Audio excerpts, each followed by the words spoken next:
and I hope it's clear how honoured I feel, but also how extraordinarily warm this welcome is. It's quite overwhelming, actually. Thank you so much for making this space, for having the ambition and the openness to invite me to join you on a journey that none of us yet know where it's going to take us. I'm thrilled to be joining a University of Applied Sciences. I'm really delighted that it's in the Faculty of Business and Economics, because this is where I began my own education, in the Department of Economics. And this, I believe, as you've so well articulated just now, is where we need to start the changes, at the heart of the way we think about economics.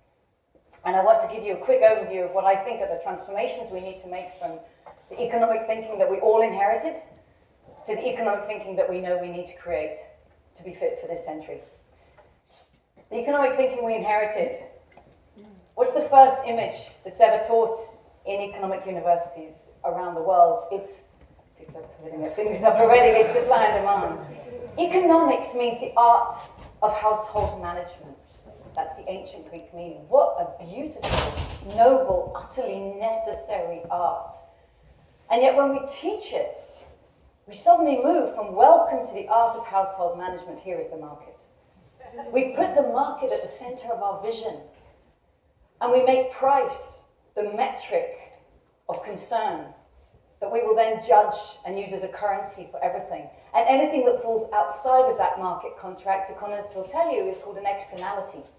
That concept is actually 100 years old this year, after Pigou wrote about it in 1920. 100 years later, we need to move on. Because if we look and see the degradation, actually the death that we are causing of our living planet, and in economics we're going to say, yes, we call that an environmental externality, then alarm bells have to be ringing. That we need to reframe this urgently and start with a far bigger vision at the center of our thinking. What about the portrait of humanity, the selfie that we in economics offer to our students and tell us this is who we are as humanity? It is, of course, rational economic man. And his picture is never drawn, but because I think pictures are so important and powerful, I decided to draw him, and he'd have to look a bit like this. He would be a man, no dependents, the women are laughing in the room, no dependents, he's got money in his hand, ego in his heart, a calculator in his head, and nature at his feet. He hates work, he loves luxury, and he knows the price of everything. And the challenge of this character is not just how absurdly narrow that portrait is, but it's what looking at him does to us. Researchers have found that from year 1 to year 2 to year 3 of studying economics, the more that students are told that he is like us, we actually start to mirror him. Students more value competition and self-interest as valuable traits in the economy, rather than altruism and collaboration.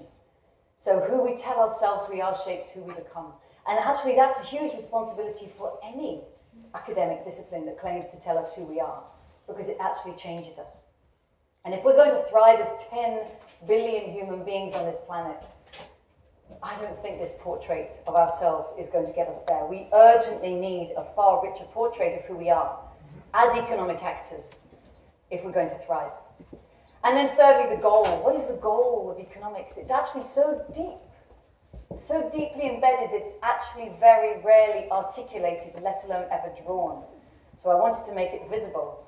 The implicit goal that has crept itself to the heart of 20th century economics is, of course, endless economic growth, measured in GDP.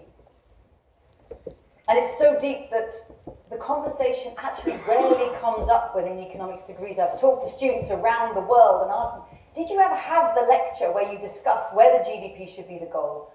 And what happens if endless economic growth isn't possible? Or is it possible? And so many students have this look of, we never even talked about it. We need to talk about it. We need to start again with a goal that actually is fit for our times. So that's why I want to put these old images in the back of our minds and replace them with ones that are fit for the 21st century. And that's why I apologize for bringing the junk food in the room. But this is the only donut that actually turns out to be good for us. And I offer it as a vision, a compass for 21st century prosperity. So humanity's use of Earth's resources is radiating out from the middle of that picture, which means the hole in the middle is a place where people are falling short on the essentials of life. People don't have the food, water, healthcare, transport, mobility, connections, culture, community that every person has a claim to lead a life of dignity and opportunity. Leave no one in the hole.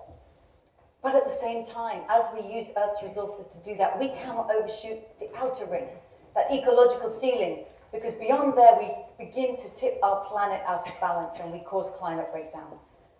Catastrophic biodiversity loss.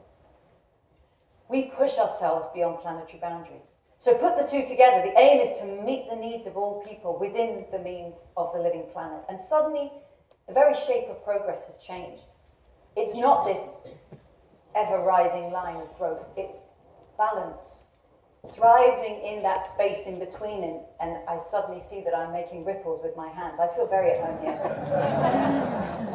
But this sense of thriving is something we already know in our own bodies. It's the most powerful metaphor I think we can reach to.